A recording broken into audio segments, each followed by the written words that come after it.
What's going on, guys? We're out here hanging with the pigs tonight.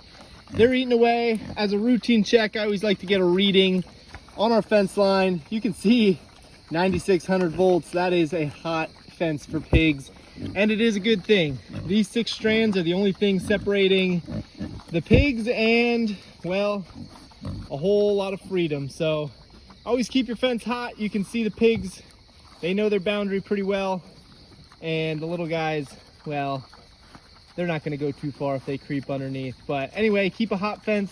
9600 volts is definitely going to do the job for you.